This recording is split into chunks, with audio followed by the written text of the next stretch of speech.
in that vein of advice that I would give people, especially for people who are not doing the same type of product or are not even in the same industry that we're in, I would give 2 or 3 pieces of advice. Number one is that never let perfect be the enemy of good. That goes right back to the whole idea of fear, right? If you are constantly afraid that people are only going to pay attention to you when your product is perfect or when it's finalized, right? You're never going to get there. You're going to be stuck in one spot, like Mikey said. And the other piece of advice that I have is you have to take calculated risk. You are never going to be in a spot where you're 100% certain about anything. Mm-hmm. And if you wait until you are, you stagnate and you don't move forward.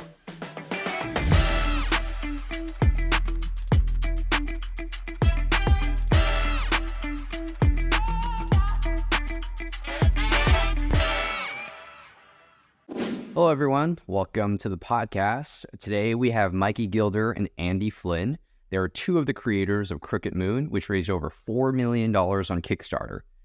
Welcome to the podcast, guys. Thank you so much for making the time. Super excited to have you guys on. So your podcast just recently broke a ton of different records. Yeah. Your campaign just broke a bunch of different records. and ended a few weeks ago. Tell me a little bit more about what Crooked Moon is. So the Crooked Moon is our first foray into game publishing. We're Legends of Avantris, and we've been streaming D&D for over 6 years now. That's right. And we built up a big audience, and so we decided to basically fulfill our dream of becoming game publishers. And so we decided to dive in and create our own supplement for Dungeons & Dragons 5th edition. And we decided to bring folk horror to that. So basically that's how the Crooked Moon started, as basically a book that's going to end up being well over 400 pages that's filled with a bunch of player options, DM options, and a bunch of different tools for people to tell a folk horror story with their friends in 5th edition Dungeons & Dragons. And then we decided to add a bunch of awesome add-ons and things to help increase that atmosphere and tension. And one of the things you'll probably hear us mention a lot during the course of this little exchange is theme. And so obviously what we're hammering on for this one is the theme of folk horror. Yeah, just in time for in your pre-launch for Halloween this year. So right. Great. Lined up really. We ended our campaign right after Halloween. That's amazing timing, and I'm sure that was plans. So you talked about your audiences. You had, I think, 37,000 followers at the time of launch, 386,000 followers on TikTok, over 320,000 subscribers on YouTube. And you said you've been building that audience for over 6 years now. Can you just talk a little bit more about how you built up that audience? I know it's more than just an audience, right? You call them the Avantris fam. Yeah, that's right. Yeah. So it's like Mike said, we've been streaming now for over 6 years, and we started off as friends who were just playing Dungeons and Dragons together. We weren't even streaming at the time. We just got together. We wanted to roll dice, and over time, we decided that we wanted to share our stories with everyone. Anyone who was willing to watch, we were willing to share our stories with them. And it started off slow, just like most things do. We were going to play Dungeons and Dragons regardless, even if no one was watching. Yeah. And over time, we found that people did enjoy the stories that we were telling, and we slowly started to grow from there. And it wasn't really until we utilized short form content. So we basically streamed for a good 5 years, and we always thought we were really awesome and had awesome stories. I thought we offered like a really great product and really great stories, great characters, great camaraderie, and a great culture. But we had a very small but passionate audience, which was great. And it wasn't until we started utilizing short form content in the spring to summer of last year that we effectively, like, our audience exploded. Like, it seemed to be overnight, but it's 5 years for an overnight success. And so it was basically off to the races at that point. And so we've been kind of in a rocket sled, we've been saying, as far as the growth of our channel. And it was all thanks to the shorts. And so, we hook them with that. And then they realize, oh my gosh, they have 5 years of these amazing stories I can sink my teeth into. And they become passionate fans pretty quickly, which is, we're very, very humbled and grateful for. And how do you manage the communications with the community that you've developed over those 6 years now? Is there a preferred system or channel?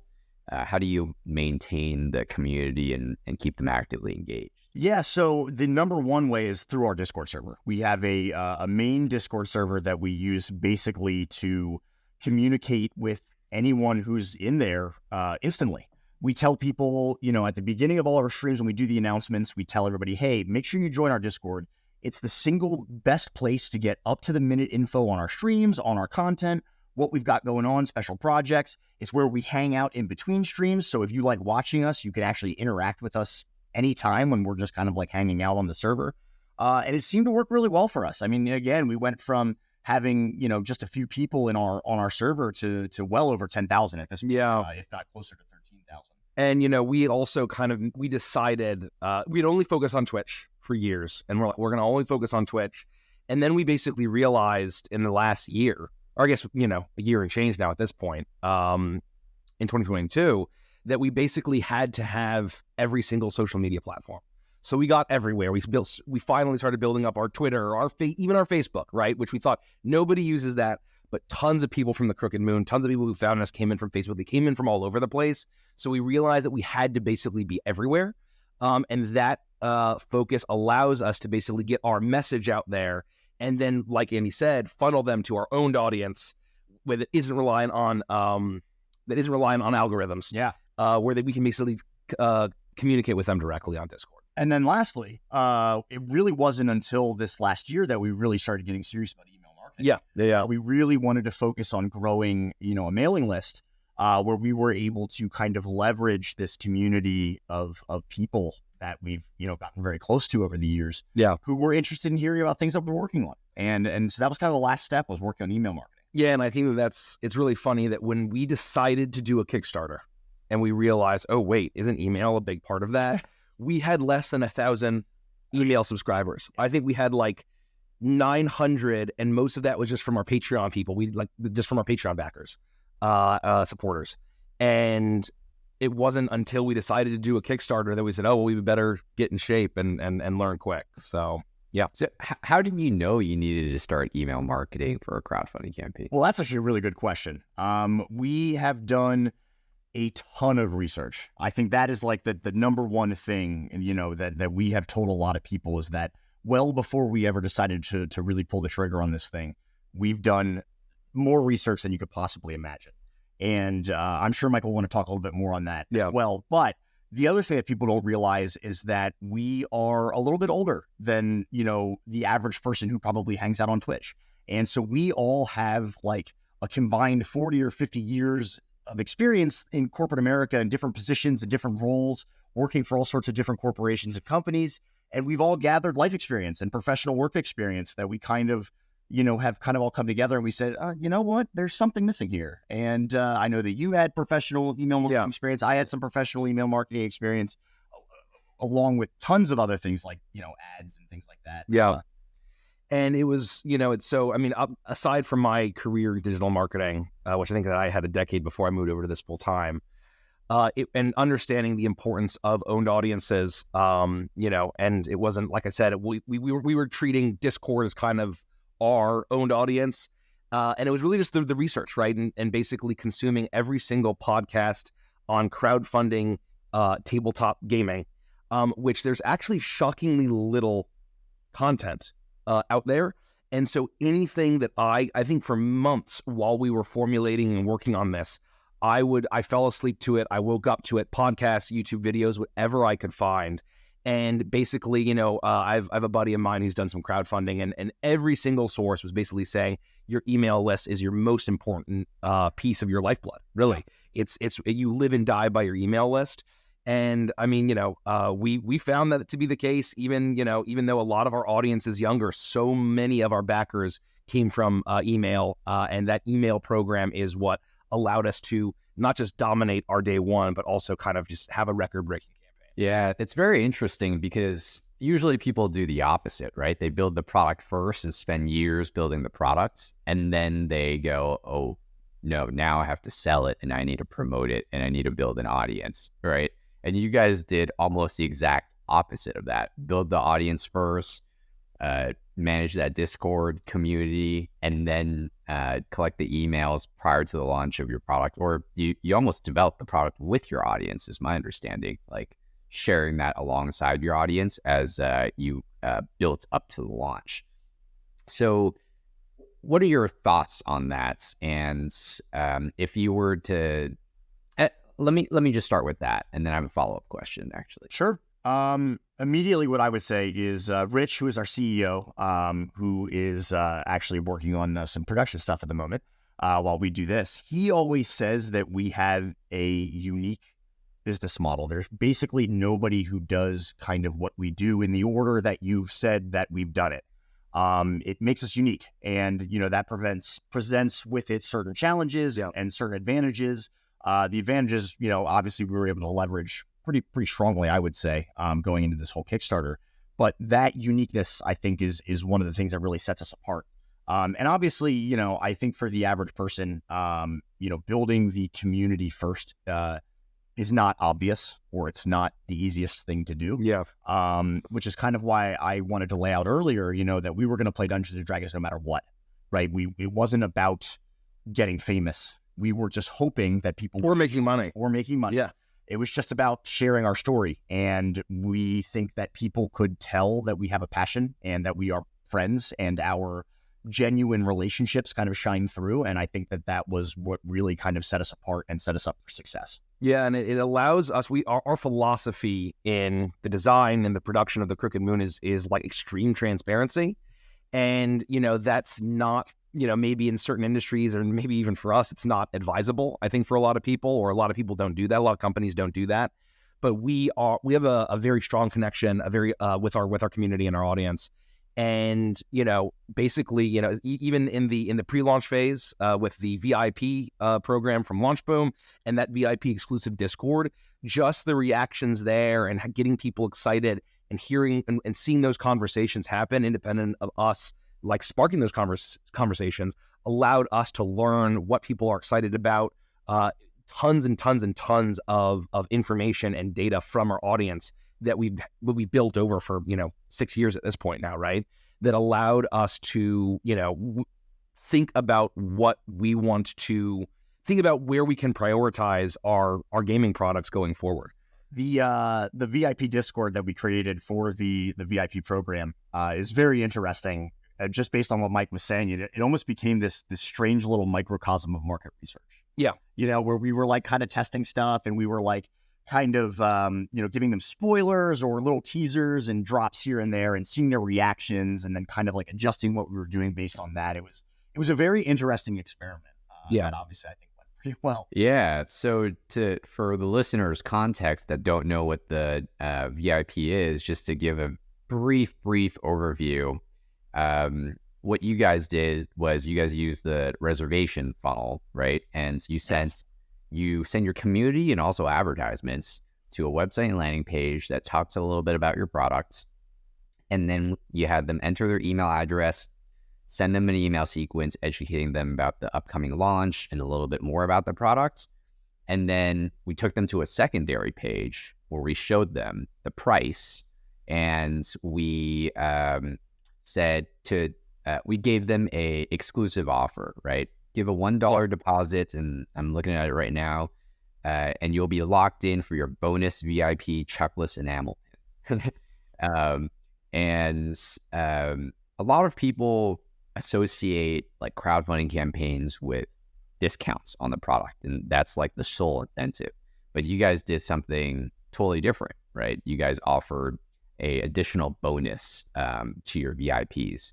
Talk a little bit more about that and what role that played into building up the momentum leading up to the campaign. Absolutely. And I think, and so when people are thinking of, at least in my opinion, when we think of Kickstarters and crowdfunding campaigns that are offering discounts, a lot of that is in the tech space. A lot of that are these massively expensive widgets that are hundreds or even more than $1,000.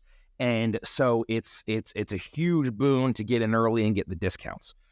When it comes to tabletop gaming, I think that at the end of the day, people are less excited about discounts than they are free extra stuff. Yeah. And we learned, it came as part of our strategy to offer a lot of different add-ons.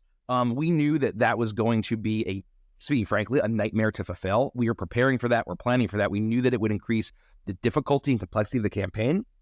But we, as consumers of tabletop Kickstarters and other games, and just having that audience, we know that people like extra additional stuff. That's what excites us. Get a free exclusive thing, a free pin, a free extra downloadable expansion, a free set of dice.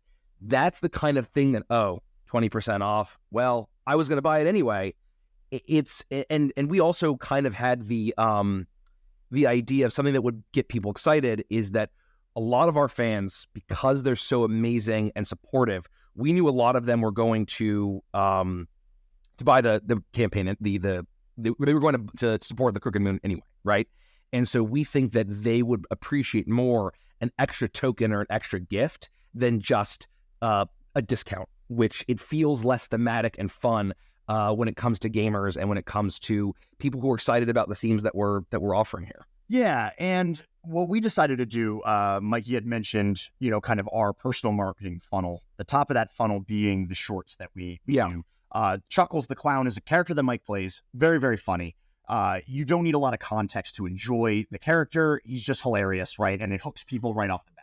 So we decided, even though the Crooked Moon is very much like, you don't need to know anything about Legends of Avantris to enjoy the Crooked Moon. Yeah. We still decided to see what would happen if we offered up one of our most popular characters as this enamel pin, that was something special, like Mike said, a special token that you can only get by becoming a VIP and basically locking in your reservation for the Crooked Moon. So we wanted to leverage some of the popularity of our campaigns and our characters, people that our fans would recognize, but still have this cool exclusive thing that even if you don't know who Chuckles is, you look at the pin and you go, oh man, like I want that. Right. So I'm going to lock it in. I'm going to become a VIP and then, see where it goes from there. And it did double duty, right? Because our decision to offer the pin was basically, well, you know what? This may not, when people think of folk horror, they don't think of clowns, right? Necessarily. And so we were basically taking a risk or making the choice, I guess, making the business choice that for our VIP system, our reservation system and the VIP program, we were going to go for the very top of our marketing funnel, which is the people who found us via funny shorts through Chuckles the Clown. And so we're going to focus on that. And then everyone extra that we get outside of the top of the marketing funnel who have never heard of Avantris, that it will still be kind of creepy and eerie. Everyone knows killer clowns. Everyone knows the trope of horror clowns. So we were relying on that in order to hook people that didn't know us, at the very least didn't know Chuckles the Clown. And so we think we struck the right balance there, I think, given the number of VIPs that we got before we launched. Oh, yeah, I would absolutely agree with that. And I would, using this as an example, I would encourage even like products in design and technology to just expand your imagination a little bit beyond just discounts and almost, cheapening your product too much, right? Offering 40, 50% even sometimes, and doing a combination of a discount and an additional incentive like you guys did. So you guys, so most people don't have the luxury of building an audience for 6 years, right? Let's, as a mental exercise, like shrink it down. What if you only had 6 months to do this again and you had the product ready to go? What would be advice that you would give yourself if you only had 6 months? I have an immediate thought is, and this is honestly, regardless of if you have the audience or not, really focus on the theme and the vision. I think that even if we would not have gotten close to the success of the Crooked Moon had we not done those 6 years of building that passionate audience. However, I think that we still would have done well because of the theme that we decided, how we executed on conveying that theme and that vision, and then how we presented that in our advertising. And so I think that basically, without our audience, it would have been, frankly, very similar to what we did. Where basically we are focusing on the high quality art, the focus of the compliments that we've gotten for the art, for our trailer, for the music that we did, for the look of the page. That's all objective, whether you know Legends of Avantris or not. And we got tons of people we were getting tons of comments now of, I only found you guys through a YouTube ad, through a Facebook ad, and now I'm binging all of your campaigns, right? So the Crooked Moon actually helped build our audience helped build the Crooked Moon in this virtuous cycle upward. And so the advice that I would give can basically hone in on that theme, have a very clear vision that has a very clear audience, and market to those people in very appealing ways with a focus on quality. And, I think that basically with the trailer that we put together, that got us, hundreds of thousands of dollars in backers, just from the advertising going to that trailer. And then just the incredible art from all of the artists from around the world that we partnered with. And that advertising, I think that did a ton of work outside of people who knew who we are going into this. I would agree with you, obviously, 100%. Yeah. What I would, just to layer on a little bit, we had kind of a lot of internal conversations where we said, you know what, our goal is, if we can get this funded and we can create this book, once this product is on shelves and exists in a physical sense, we want the Crooked Moon and folk horror to be synonymous, like moving forward forever, right? And that's kind of like, what you're talking about with having the vision, having the theme, making sure that it's rock solid and it's there. The other thing that I would mention, just to give a secondary additional piece of advice, the phrase that we always threw around was having this kind of grassroots effort grind, where we were going to conventions where we knew that people who would be interested in our product would be, right? We'd go to Gen Con, gaming conventions, tabletop conventions. We would, hand out flyers, and we would talk to people, and we would say, hey, do you like folk horror? Come talk to us. Let me show you what we're working on. We've got a Kickstarter coming up. It was very much a grassroots effort grind, where we were kind of like hitting the streets, right, so to say, and just like pounding pavement and trying to talk to people and get the word out. Yeah. And so what I'm hearing from you guys is it's having that clear vision for the brand association that you wanted to have with folk horror, and then the clear audience that you're targeting, and then sort of bridging those two to find product market fit, leveraging advertising to scale that, right? So anything else you wanted to add to that, Mike? I think an additional data point here is obviously, you can debate on what is objective and what isn't, but I think the objective intrigue of our marketing materials went a long way. And that's to say that we've gotten tons of comments on our YouTube video for our trailer that we used to run a bunch of ads during the campaign. Was, oh my gosh, I wish this was a video game. I wish this was a show. I wish this was a novel. Like, I wish this was something. I don't play D&D, but this is so freaking cool.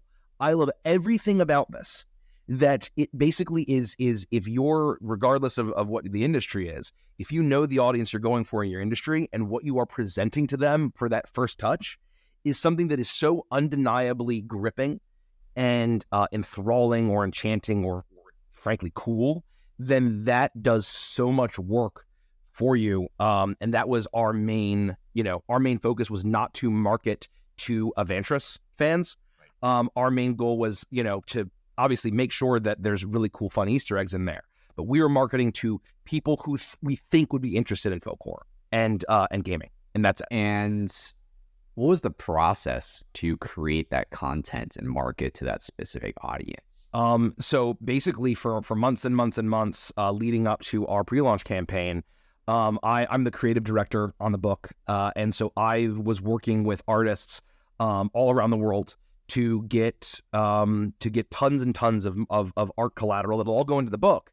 But I will admit that I did a ton of research and looked at many of the top TTRPG or just in general gaming Kickstarters throughout the past couple of years, and many of them, if not most of them, were very light on the art, because art is very expensive.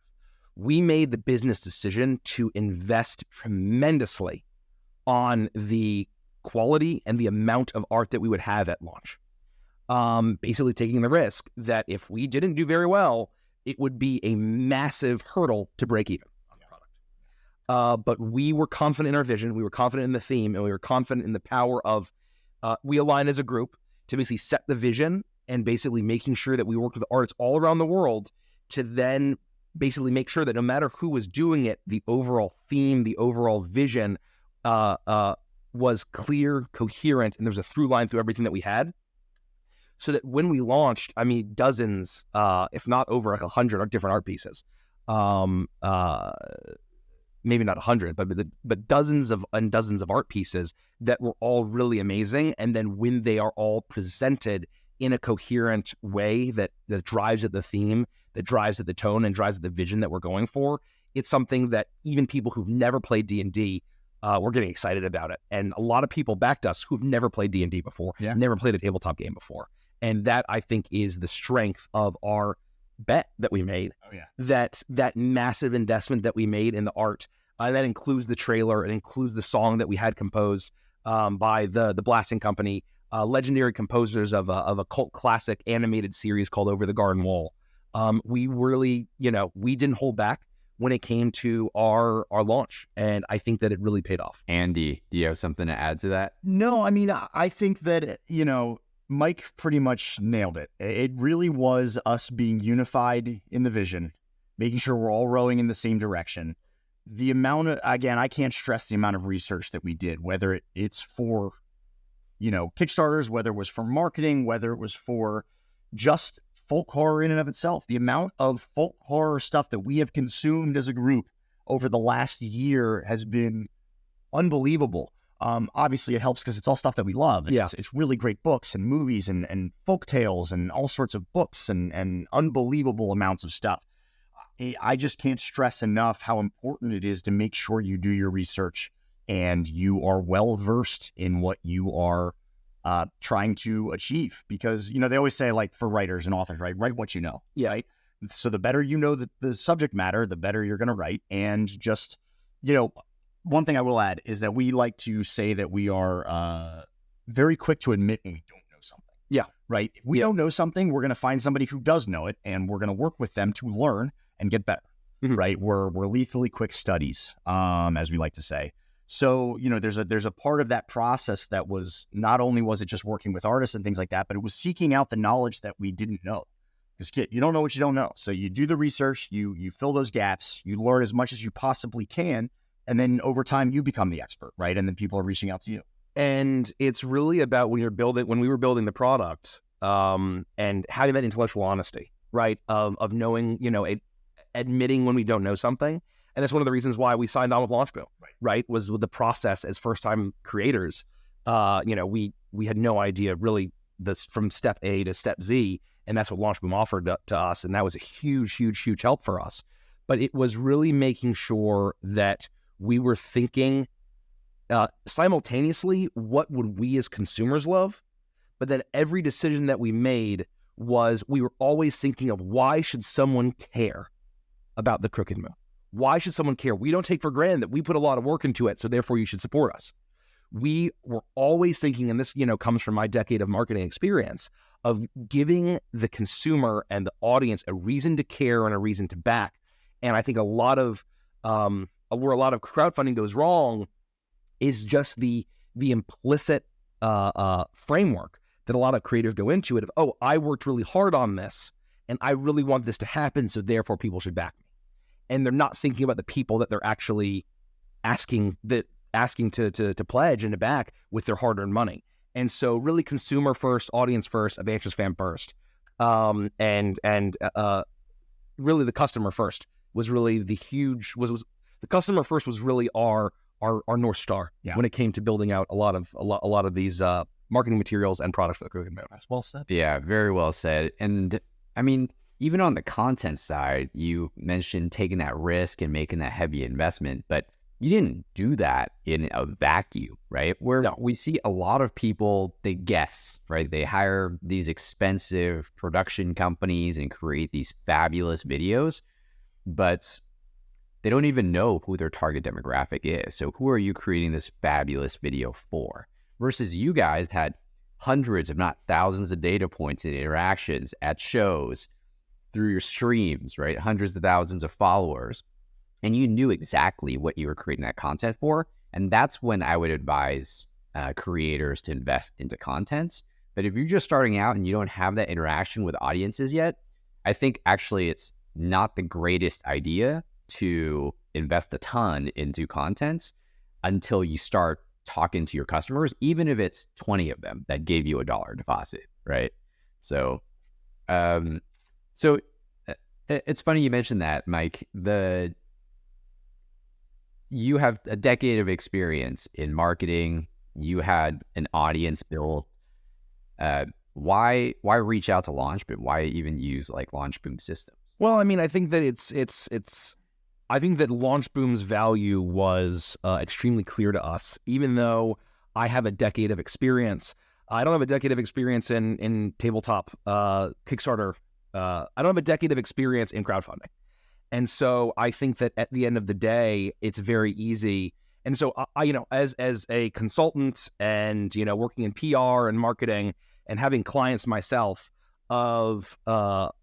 I've experienced so many times clients be like, oh, well, I use Facebook, so I know better than you, right? I know this situation better than you. So I'm aware of those kind of clients not to be when we sign up with LaunchBoom. And so once again, it all goes back to intellectual honesty of where I may have tons of experience and I know the fundamentals of marketing. I understand the fundamentals, and that really helped us, I think, kind of 10x it. But when it comes to the actual process of getting people to spend their hard-earned money on your product and support your vision, that is a very specific thing. That's a very specific series of events that needs to happen before you have a successful Kickstarter. And I think that was the biggest benefit that LaunchBoom offered us. And it's funny that we reached out to a couple of people as far as email marketing was something that I never enjoyed in my career, and I knew that it was a very important thing. So I'm like, well, I'm not going to dive in and like figure out how to do this because I don't like it. You can cut this if you want, but like I don't like email marketing, and I'm not going to take the time to learn. And it's so complex, it's so deep. There is so much to it that we as a team did not understand how to manage owned audiences outside of Discord, frankly. And so when it came to LaunchBoom's process, we actually got a recommendation of the LaunchBoom process from, we reached out to a couple email folks and we talked to them, and one of them recommended LaunchBoom. And I had actually discovered LaunchBoom just through my research and reading articles and discovered Crowdfunding. Yep. Discovered that book and actually had heard of LaunchBoom and was in the process of exploring what you guys offer when we got that recommendation. And so as soon as I had gotten that second data point, we're like, okay, let's go. Let's call them. And I think we were signed up the next day. Yeah. We were signed up the next day with LaunchBoom. Yeah. And I love this question because, again, to Mike's point about intellectual honesty, I think it's very important. But being somebody who has not 10 years of marketing experience, but more like, 2 or 3, I like to say that I know just enough to be dangerous, right? Where Mike is kind of more of the master, at least compared to me. What I love the most is being involved in the office hours and watching Mike and Spencer get together and talk about stuff. And it was the combination of, well, Mike knows a lot, right? He's got a lot of experience under his belt. He's a smart guy. He knows what he's doing. He's got the experience. But like he said, he's not an expert on crowdfunding, and LaunchBoom and Spencer are. And watching the two of you guys kind of team up and see how much more you were able to achieve together, right, than separate, or how much more we were able to achieve than us assuming we already knew everything, right? It was just a beautiful kind of partnership that bloomed over the course of months while we were sitting in these office hours meetings, just talking about stuff that was important to the campaign. And watching the expertise of all these different parties kind of build off of each other it was really great. And again, I know that not everybody has 10 years of marketing experience, but we were, we just kind of in a unique position where we all have these different skill sets, and we were able to put them to use in conjunction with the awesome experience that LaunchBoom has. And it just worked really well for us, and it was fun to watch it kind of unfold in real time. Yeah, it was a synergy. Yeah, where we could take the LaunchBoom process and things that might not necessarily work for our industry or work for our vision or work for our product, we were able to fall back on my marketing experience and adjust. And so with that combination of that partnership that was very in lockstep in constant communication, we were able to basically, have a multiplicative effect as opposed to an additive effect. When we, put our heads together, it was like a very, like you said, a beautiful symbiotic relationship that allowed us to, get from point A to point Z and not just have a successful Kickstarter, but, up to the tune of $4 million and the biggest 5e Kickstarter of all time. And that's another thing that I like too, because what Mike said about us coming in and not being those clients that are like, well, we're going to do it our way, no matter what you tell us, right? Well, like, okay, well, then why are we doing this, right? Yeah. Like, you obviously have tons of experience that we can benefit from. Okay. That also goes the other direction, where when we come to you guys with a unique idea, where we say, hey, I know that it says, we should be doing X, Y, or Z, but for these reasons, we're not entirely sure that this might fit our model. You don't tell us no. You don't say, no, that's wrong. You say, oh, that's interesting. Yeah. Let's give it a try. I mean, if you're willing to take a risk on it, you're willing to make a calculated business decision, we can see how that pans out. And again, I think that's important for a partnership. It's not one party telling the other party they have to, be so prescriptive. If there is an example that comes to mind for you guys to share an example where it sounds like it's like, one. 1 + 1 equals a 10 type of deal, right? It's exponential and synergistic. And just for the audience listening, Spencer, he's amazing, right? Incredible human being. He was actually, I was a client myself 5 times of LaunchBoom. I'm a product creator myself. And Spencer was my campaign manager when I was a client, almost 10 years ago at this point, actually. So Spencer Knowlton, he's the OG. He was the first employee here at LaunchBoom, and he helped develop a lot of these systems. But the reason why these systems developed was this iterative process, right? We're iterating with every single client, and whatever works for one client, we disseminate it across all of our clients. So, an example that you guys could think of to share with the audience would be fantastic. You want to go first? Yeah. I'll go first. I think that there's Spencer. I think that Spencer was absolutely critical for our success, and I think that it was the combination of our skill sets. And so the thing that is really awesome is that LaunchBoom has a bunch of great processes in order to finding audiences that are most likely to convert. But because we were willing to, and we had the means to experiment, Spencer never shut us down when we had additional ideas and audiences. And so what Spencer calls my Frankenstein audience is where I have this audience that I crafted based on my experience and my gut feeling that I had been using before we actually signed on to LaunchBoom.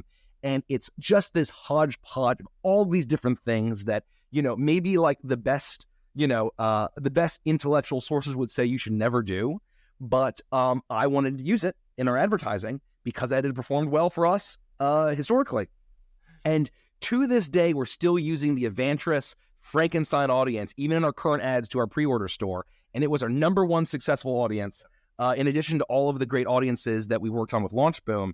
And it was something where I think in another firm, they would have said, this is ridiculous. You're mixing up your audiences. You're melding all of these things. You shouldn't do this. But time and time again, I think Spencer always says is that as long as it works, don't mess with success. Don't fix what's not broken.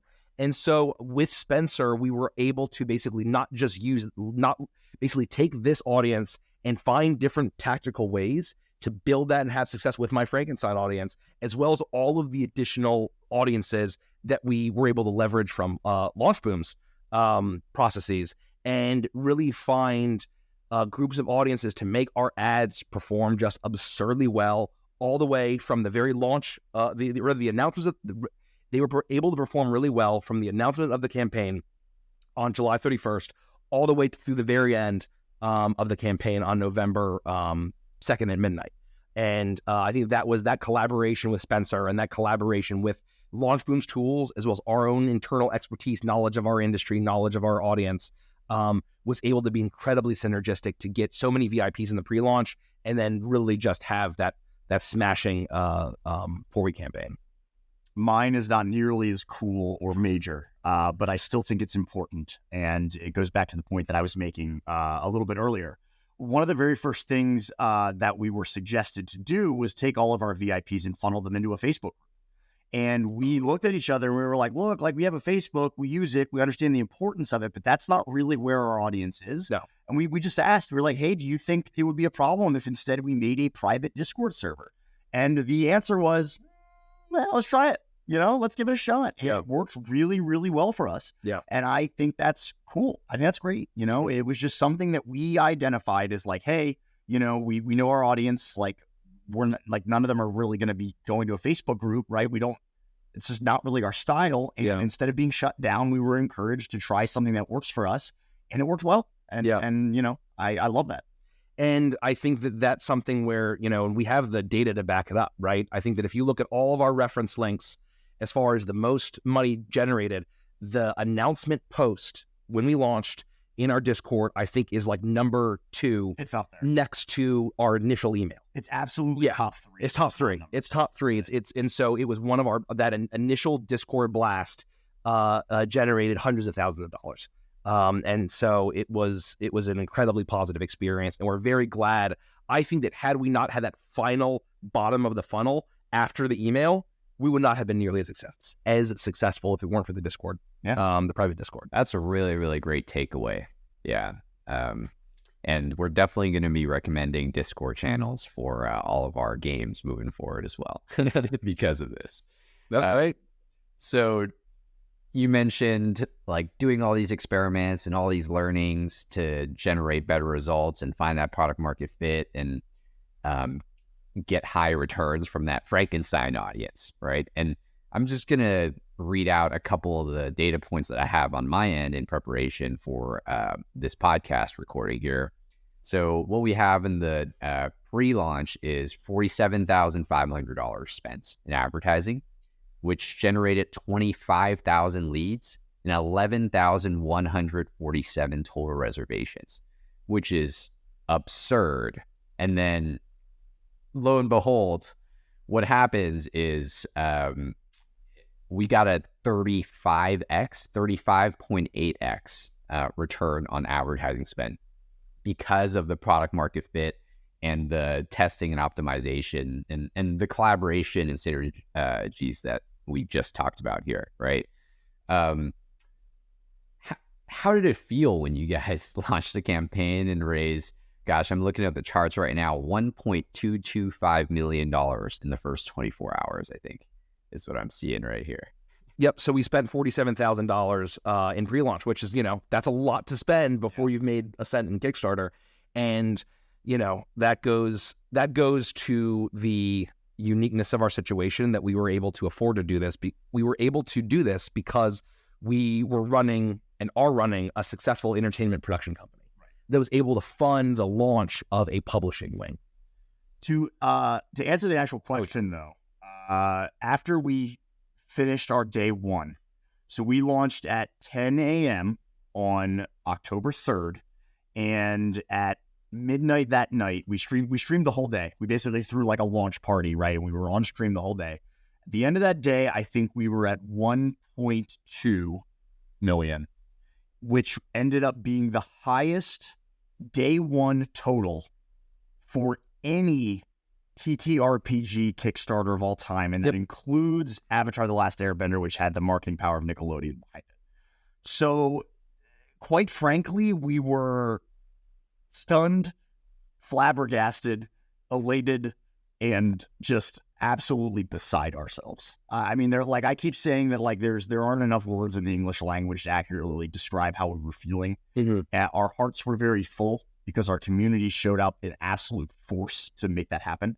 And quite frankly, I still can't believe it. And that is just one of a few kind of absurd statistics that we managed to collect over the course of 30-something days.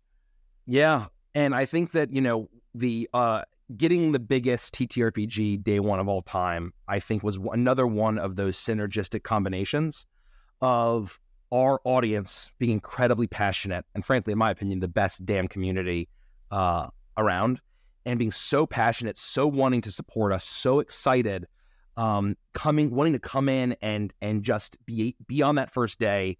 Not just because it's our first day, we're also having a launch party, Twitch stream, We're in Discord. We're incredibly visible throughout the entire campaign. But on that first day, the energy was electric, and everyone was able to be part of something.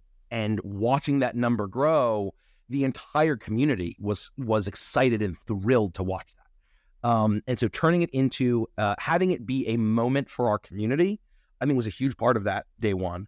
But I also think that it was the VIP program in conjunction with the audience that we had already fostered to take basically either one. I think would have been successful, but it would not have been number one record breaking if it wasn't the combination of that, of having 11,000 VIPs, over 11,000 VIPs. Yep. And having a broader community that is very passionate about what we do and the Crooked Moon. It was basically just that we had thousands of molten lava hot leads that allowed us to and I think having we also had an early backer giveaway. Yes. Of a free set of dice we would throw in, and people love dice. Yeah, there's an affectionate term that we all use. In the D&D space, the tabletop space, everybody refers to themselves and their friends as dice goblins, right? I mean, and it's true, or dice dragons, right? People just love to hoard dice. And so that was another thing where, maybe we'll talk about changing what our VIP reward is. Maybe instead of an enamel pin, we do dice. I think we'll do that next time. No matter what, we were like, we got to give away some free dice at some point. People are going to go nuts over free dice. So we gave away a couple of different sets, and we saved us an extra special one right for the end, kind of give ourselves a last week, booster to get there through to the end. And I think that the free dice did a lot of work. Oh, it did a tremendous amount of work. And, that's the advice that I could give to any tabletop creator that wants to launch a campaign, is that if you look at our advertising, I think we had pretty good ads outside of the free dice, but I think percentage-wise, the first 3 days and the last week, and the ads that were saying free dice, free dice, free dice, was a huge majority of our backers and dollars from advertising was promoting that free dice.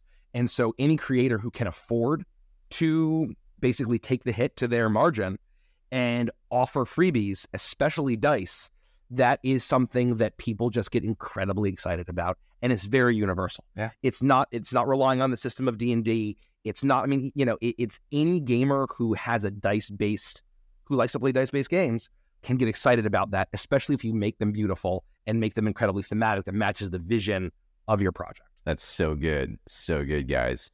So when we were talking about the pre-launch, you mentioned, hey, that was like a lot to spend before the launch of the campaign. Like, what gave you even some of the largest companies, you're not just going to throw $50,000 or $47,000 at a pre-launch campaign, right? What gave you the confidence to keep spending and building out that VIP list? Yeah. So I think that was a business decision that we made that was fueled by results. Our cost per VIP was consistent. It started off incredibly low, and as we had started spending more, and as we started, starting to see the cost per VIP go up, we were still confident with the math that we had. We basically mathed it out of what we were hoping our average pledge would be, which actually it was the average pledge that we had been targeting internally to make all of these calculations was actually $60 less than what it ended up being. And so we basically made the formula of if a VIP, we're hoping that there's X percentage conversion rate of our VIPs, and we are hoping that X dollars is our average pledge, then we feel very comfortable spending up to this level per VIP. And those numbers held throughout the entire campaign. And we also had the benefit of about 50% of our, or more than 50% of our VIPs came organically. We didn't spend a cent. Right. It was all from our audiences, our organic engagement, all of the organic work we were doing, our Twitch streaming, our YouTube, our social media, all of that helped bolster the VIPs in addition to the thousands that we got from our advertising. And it was something where, from a business standpoint, we only Legends of Avantris can only have their first Kickstarter once. That's right. They can only have their, we can only have our first Kickstarter once. We can only have our first foray into the publishing world once. So we are going to take a risk, and we are, and even if it didn't get nearly what we were hoping, even if we just barely break even, we wouldn't have been upset, but we were so confident in our vision. We were so confident in the Crooked Moon. We were so confident that what we were producing was something that would resonate because it resonated so much with us. Yeah. It was so cool to us, and it was so gripping to us. We were confident that it would be gripping to our fans. And once again, because we have that customer audience first mentality, we have a pretty good idea of what we think people in general, but especially our community, is going to enjoy. And so it was kind of like basically it checked all the boxes, and that's why we were willing to, spend, $50,000 plus on just the pre-launch. That's a fantastic answer, man. How are you guys doing on time? Like, this is running a little bit longer, but this is so good that we're good to keep going. Yeah. As long as you've got time, we've got it. Exactly right. All right. I won't keep you guys for that much longer, but I just have a few other questions that I definitely want to ask. Yeah, take your time. We have as long as you need or want. Sounds good. I really appreciate that. And I think like you mentioned, there's so little content from tabletop game creators out there. I mean, there's some out there, but not that much. I think this is really going to benefit a whole lot of people. So, fears about building in public. So you guys did a lot of teasers, interactions with your community, sharing the products. People are scared that their product idea gets stolen. They're scared about, showing something that people don't like, being criticized. There's a lot of fears from people, creating their baby and exposing it out there before their baby is fully formed, right? But you guys did almost the opposite of that. And that is a very consistent trend, actually, that I see with more sophisticated entrepreneurs and people that have larger campaigns. They're constantly engaging with their community and building in public. What allowed you guys to sort of overcome that hurdle? I mean, especially since there's 6 of you guys as co-founders, there must be 1 or 2 or 5 of you even that are like, hey, I don't know about sharing this, guys. We absolutely have varying levels of fears and different kinds of thoughts and things like that. But one thing I think we kind of killed our fears a long time ago being streamers.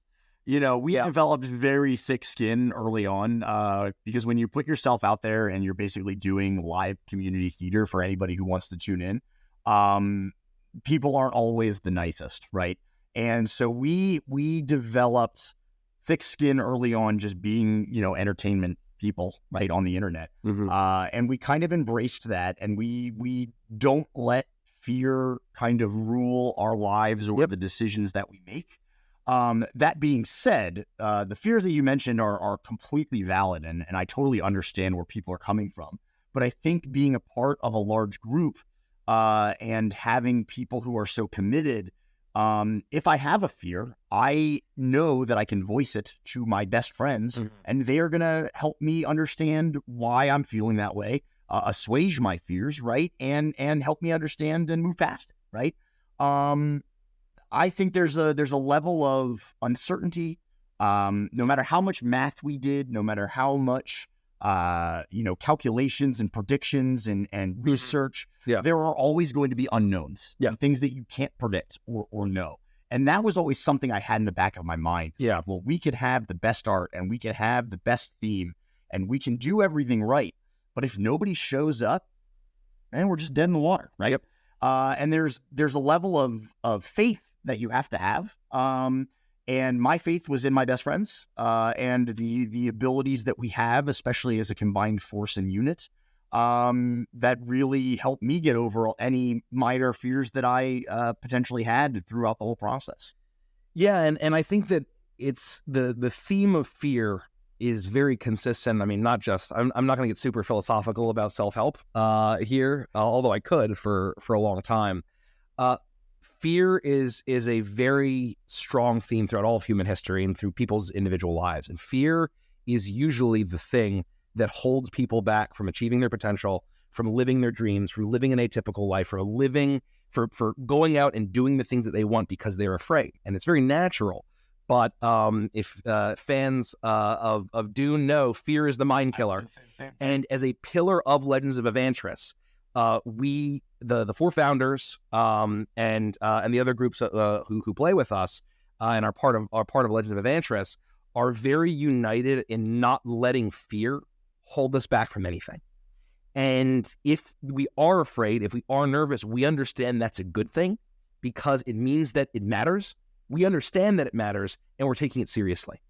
And it's almost like because we're a little nervous and afraid, that's when you make the jump. That's when you take the risk. That's when you go for it, as opposed to, oh, we shouldn't do that because I'm afraid. And because, once again, if you decide to not do things because you're afraid, you're going to be in the same place for the whole rest of your life. Obviously, this is going beyond Kickstarter, but it's the same philosophy for my personal life. Yeah. And our business is how we run Avantris, and it was the same thing that allowed for the success of the Crooked Moon. And then, as far as running transparently, I think about what I want as a consumer from a creator or a business, and I very much don't like this Wizard of Oz mentality of pay no mind to the man behind the corner, do not peek beyond the veil. We need to be very guarded.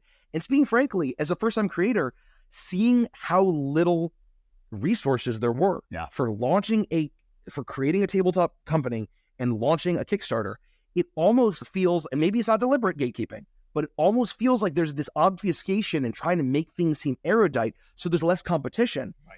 And to me, that doesn't, I believe in a virtuous cycle where a rising tide lifts all ships, and where the more information, the easier it is for other people to see that and follow the steps that we took or that anybody's took to be successful. That builds a stronger, healthier tabletop industry and a crowdfunding industry that people have faith in. Yeah. And then suddenly there's more people coming around together. And I think that if we make a mistake or we look silly or we miscalculated and people know about it, I'm fine with that. Because we've been very communicative. We are going to make mistakes. We have an aggressive timeline that, that there's a ton of different things that could go wrong. And we are committed to being honest about those. We're committed to letting people know when we've miscalculated, when there's something that goes wrong. We don't think that letting people know about the problems that we're having or the mistakes that we've made, that they're going to lose faith in us. Because at the end of the day, as long as our vision, as long as our mission is to bring them the best darn Kickstarter, the best darn 5e supplement that we can, then we would hope that people will be understanding. And for the most part, they have been. And I feel like there is a tremendous amount of trust that our community has because we've been living this philosophy for 6 years. And we built our audience around that principle of transparency, of openness, of being entirely naked. And they're able to see exactly what we're doing, how we're thinking. We're very approachable on Discord. Yeah. We're typing in Discord. Oh, yeah. They can see when we've worked ourselves to the bone and all got sick and terrible. We don't hide that. Never let them see you bleed. They see us bleed. And it actually builds a level of trust and empathy and appreciation where they're willing to forgive. And we don't want to take that trust for granted ever. We will never take that trust for granted. And we are always making sure that every single step that we take is to deliver the best possible product to our backers who have taken a risk on us. Yeah. And they've taken that leap of faith with us. And because that's our philosophy and because that's our vision, we feel very comfortable being transparent, admitting when we're wrong, saying things and saying, like, this is what we're hoping to do. And if we have to go back and say, you know what, we miscalculated, folks, that's going to keep happening. And it's something where we're going to do the best that we can to prevent it.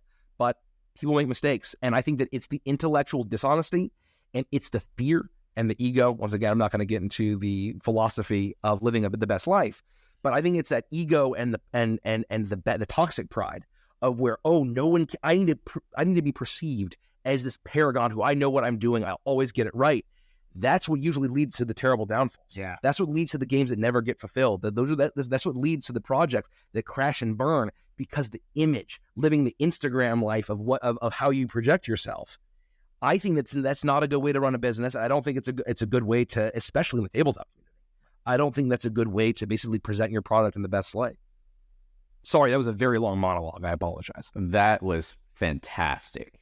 I mean, folks, right there, that's the abundance mindset that we all need to adopt right there.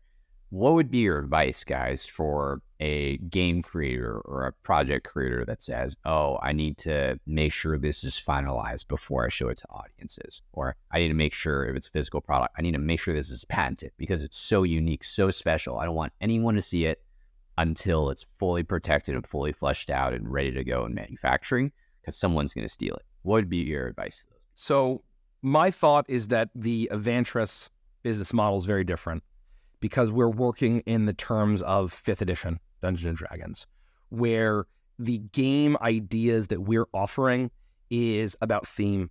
It's about how we can basically apply our mastery, in our opinion, of narrative, and applying fun mechanics in order to showcase that. I mean, I don't know if this sounds, ridiculous, but we know that there's no one that can steal what we do.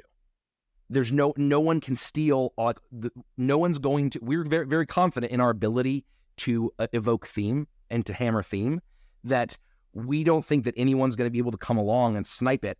And also, I don't think, and maybe this is naive, but I think that people in the tabletop community generally are very positive, uplifting. They're not trying to steal people's ideas, because as game creators, we got into games because we want to share our own ideas and we want to share our thoughts and our creativity with the world.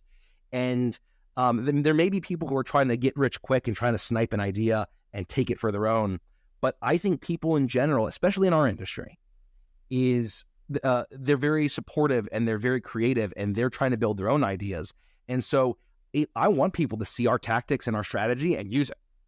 Go and use it and live your dream of being your own tabletop creator. That's how I view being transparent. And so we're not super concerned about people seeing our game design, and we're we're doing an open play test. Yes. Of a ton of options. And we're just putting it out there next month. And at the end of the day, if people are inspired by that to create their own rules or systems or subclasses or player options, I think that's great.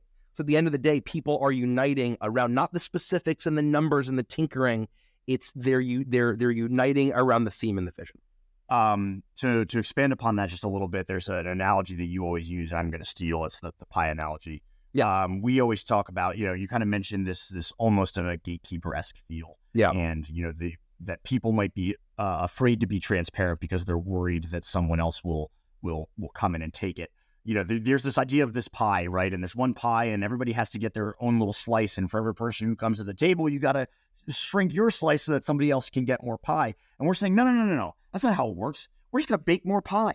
Yep. There's not just one pie. There's lots of pies, right? It's the same idea of the tide raising all ships. Yeah. But in that vein of advice that I would give people, especially for people who are not doing the same type of product or are not even in the same industry that we're in, I would give 2 or 3 pieces of advice. Number one is that never let perfect be the enemy of good. That goes right back to the whole idea of fear, right? If you are constantly afraid that people are only going to pay attention to you when your product is perfect or when it's finalized, right? You're never going to get there. You're going to be stuck in one spot, yeah. Like Mikey said. And the other piece of advice that I have is you have to take calculated risk.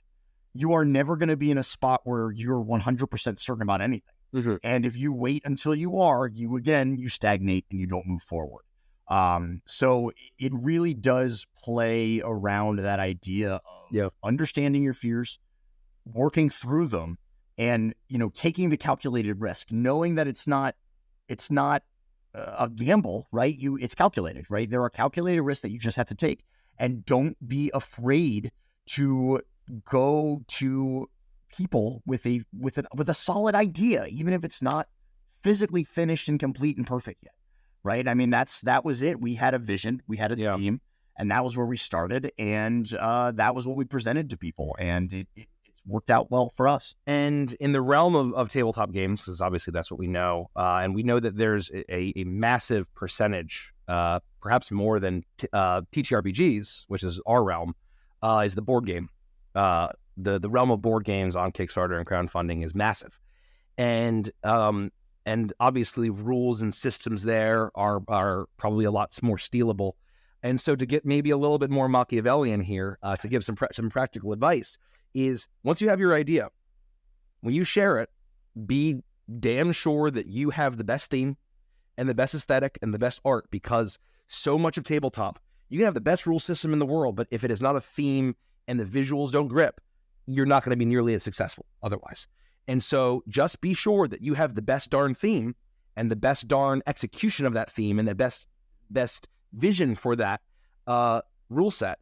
And then that way, no one, even if they do come out with a product, you're going to beat them, I think, 9 times out of 10. Probably 10 times out of 10. They could certainly try. Yeah. But you will be confident that your product will be superior. But all of that said, we are not IP lawyers. No. So it's not legal advice. It's not legal advice. We're not attorneys. We just play them on TV. Yep. Yeah. I mean, I think it really comes down to that abundance mindsets that we talked about earlier, and having confidence in that product market fit and your own vision and your own product, really. All right. We'll get wrapped up here shortly. You guys talked about intermittent fasting right before we started. A little left turn here. So what are some habits, tools that you use or on a daily basis that allow you guys to be the highest performers? I'm going to jump in. I personally have been a big proponent of, health and fitness for a long time in my life before I ever became a gamer. And what I like about this sphere is that I think that there's like a stereotype about gamers who like they don't take care of themselves and things like that. And I think there's a lot of room for people to learn that that's not necessarily true, right? Just because you're a nerd or you're a dork or a geek or whatever, like that doesn't mean that you're like an unhealthy person, right? And so like a big part of like what I do, at least as Legends of Avantris, is that we work to better ourselves, not just physically, but spiritually, mentally, right? Like we have what we like to call our hero training channel in our Discord, which is a place for people to go for like self-improvement and to find, corroboration in like, I want to better myself, whether it be, intellectually or with wisdom, or I want to become a better painter or a writer, right? And I think that just stems from us as people wanting to grow and better ourselves. And, there is a level of us now making sure that we are, after we absolutely killed ourselves over October. Yeah. Mikey mentioned that we all got sick and stuff like that. And, it's something that you definitely have to be aware of, especially when you're an entrepreneur, right? And you are working every waking second that you have. You need to make sure that you're taking care of yourself, mentally, physically, so that you can continue to do the work. Yeah. You can continue to show up, that you're not going to get burnout, that you're not going to get run down and ill. So those are just things that we're mindful about as a group of friends. Yeah. That we want to make sure that we're taking care of ourselves and we're looking out for each other, and that we can continue to show up and be the best that we can be, physically, mentally, spiritually, and all that good stuff.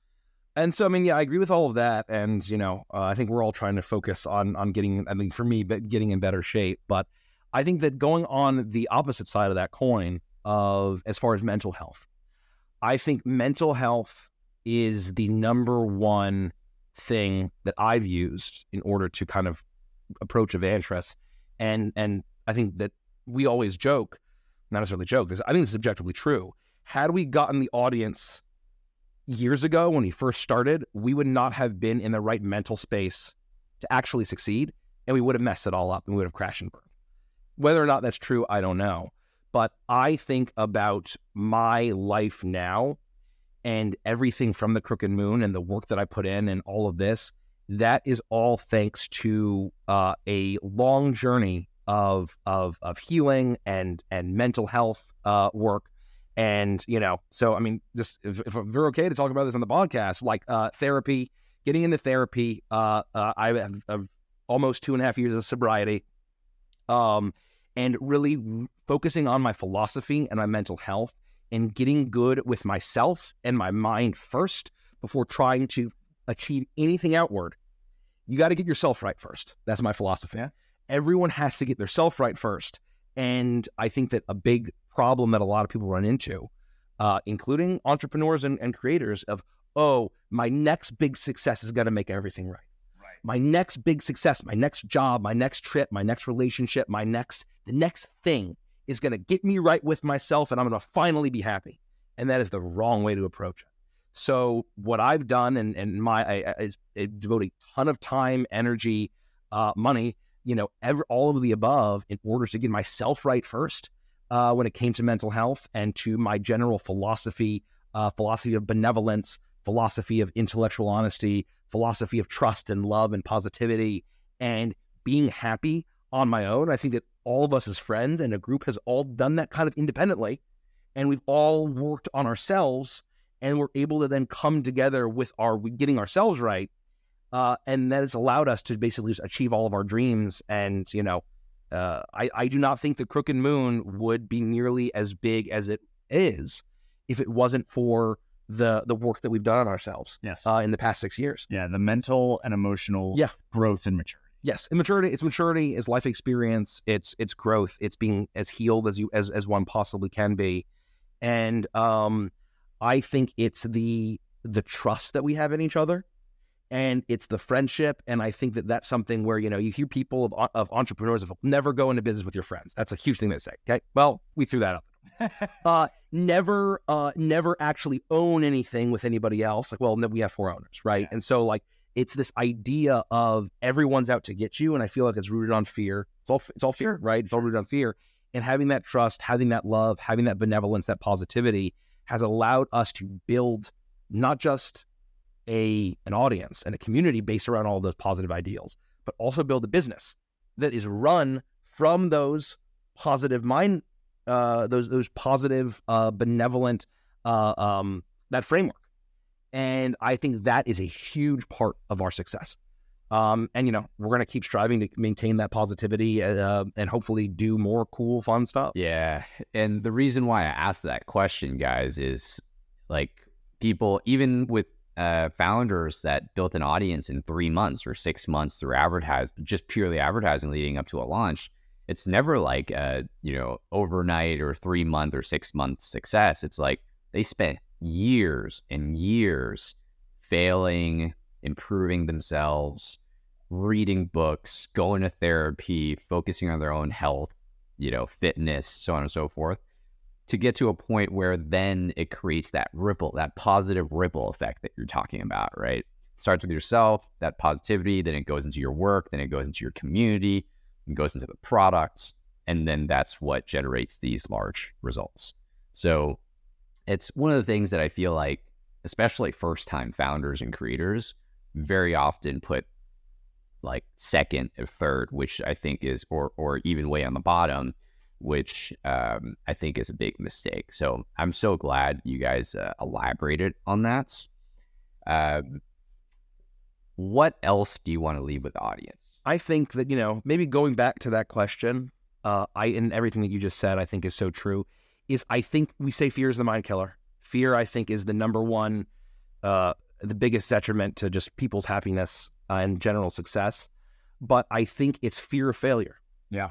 I think that it's a lot of people, and this is going to get a little philosophical, is like when you in the 12-step program of Alcoholics Anonymous, it's, our mantra is one day at a time.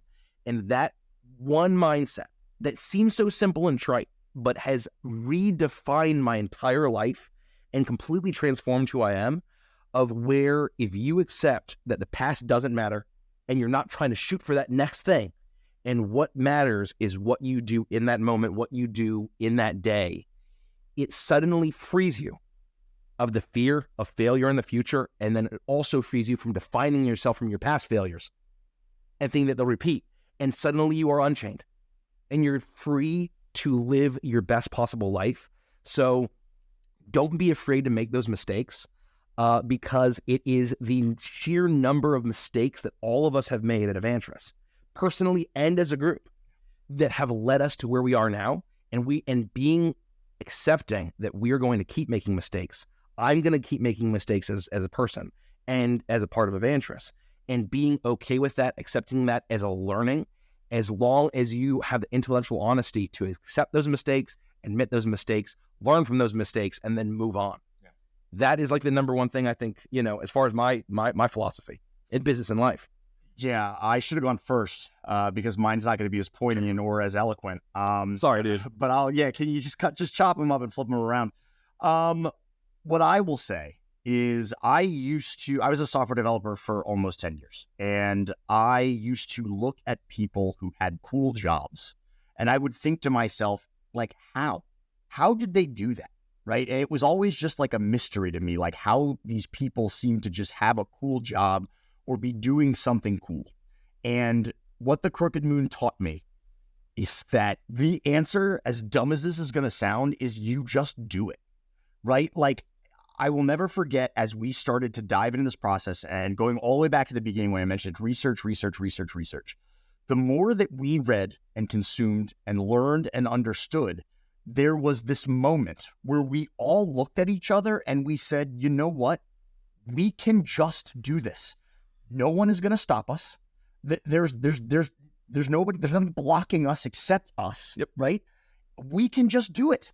And now this is my job. And my job is to be an actor in a production studio and create content for people who laugh and they find joy in what we do. And my job is to help design games and publish books, hopefully forever, right? And this will be the beginning of Avantris publishing, and this won't be the first book, the only book that we do. But if it was just me, all over these years, I would still be just sitting there wondering, how do people manage to do it? And the answer is that they get up one day and they decide that they're going to do it, and they figure out what steps they need to do to get there, and then they execute. Yeah. And it has been eye-opening to me that if you're willing to put in the time, you're willing to learn, you're willing to map out the steps and the route that you need to take, the only thing stopping you is you. That's exactly right. That was very poignant. Thank you. That was very poignant. I tried. And, we always say, a lot of us here at Avantris are big fans of the Canadian prog rock trio Rush. And a lot of their songs are very uplifting and empowering. But we always say one of their lyrics is, we break the surface tension with our wild kinetic dreams. And it's about like against the run of the mill. And that life in two dimensions is a mass production scheme, in the sense that like living a standard life, there's nothing wrong with that. But basically, if you do want to, like you said, you see the people who have the cool jobs or live atypically, you need to have you need to have wild dreams. You need to basically dream big, but the kinetic is such an important word because you need to activate. And thinking about you could have the dreams, have those dreams, dream big, but then don't let them be, wouldn't that be nice? Yeah. Take action, right? Make them be kinetic dreams. And when you dream big and you take action, and get rid of the fear, you realize that you're capable of so much more than you thought that you were. I wish I could wake up every morning listening to short snippets from you guys. I'd be backed up every day. I want to run through a wall, If this doesn't work out, maybe we'll go on motivational speaking tours. Yeah, there you go. There you go. Yes, and we covered a lot today. Everything from your campaign to mental blockers and what you guys have worked on personally yourselves. We have to get another podcast together in the future just to dive even more into that, because I felt like we're just getting to the good parts here and we're getting close to an hour and a half in. So I'm going to end this right here. I think there's no better place to end it, but we should get a part 2 out there for people. This has been incredible. And thank you so much, guys, for your time today and sharing all your knowledge and insights with all the other creators out there that are listening to this. Thank you. Thank you for having us. Yeah, thank you. This has been a blast. Yeah. Been a great time. So thanks so much for your time as well. Yeah, no, absolutely. It was great meeting you guys too.